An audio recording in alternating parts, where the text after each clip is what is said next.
Good evening guys. Today we will be unboxing a Grandista Saitama. Kaka-deliver lang nito guys.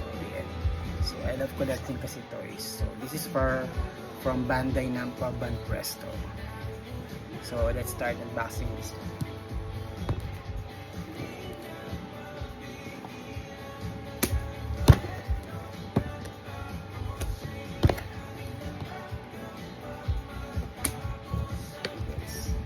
Malalaman mo yung authenticity kapag bukas mo ng box, makikita mo yung brown box sa loob. Ayan. So then yun yung QR code niya. So naka-Japanese. So okay, open na natin siya. So, ito siya guys. So, ayan. Bigat niya guys, sobrang bigat. Compare sa ibang Grandista, may bigat siya pero yung bigat niya bibigat talaga siya. Hindi ko ma-explain yung bigat pero mabigat siya. So ayun siya na. Plastic siya. Naka-sleeve pa siya. Ito yung fit niya. Then ito yung stand niya. Ang laki ng stand niya from a normal Grandista. Ayan yung cape. Ayan. So, buksan na natin siya.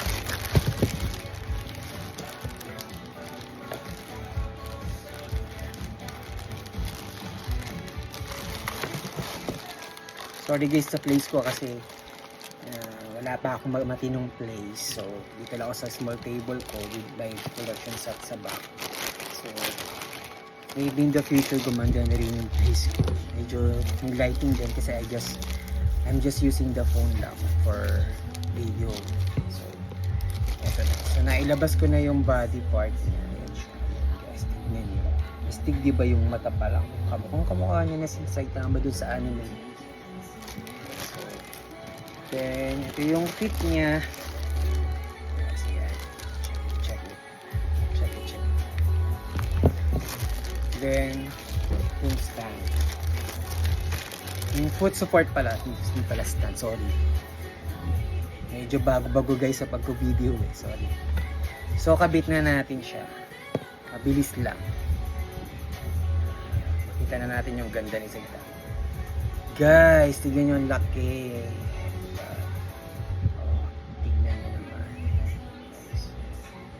Pormahan.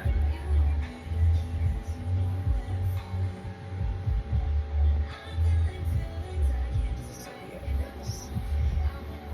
for a quick video lang eh. So kakabit ko na siya. Tignan natin kung saan ba siya dapat nakabit. Ayan. Ito siya guys. Ganda diba? Astig. Poging-pogi.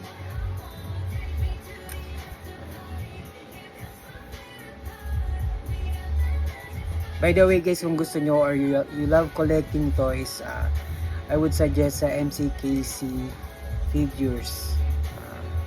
Ilalagay ko na lang dyan sa comment box and dyan sa kung saan ko ba pwedeng ilagay dyan sa YouTube channel ko. Yung ipipin ko yung page nila para maka-order din kayo if you love collecting toys.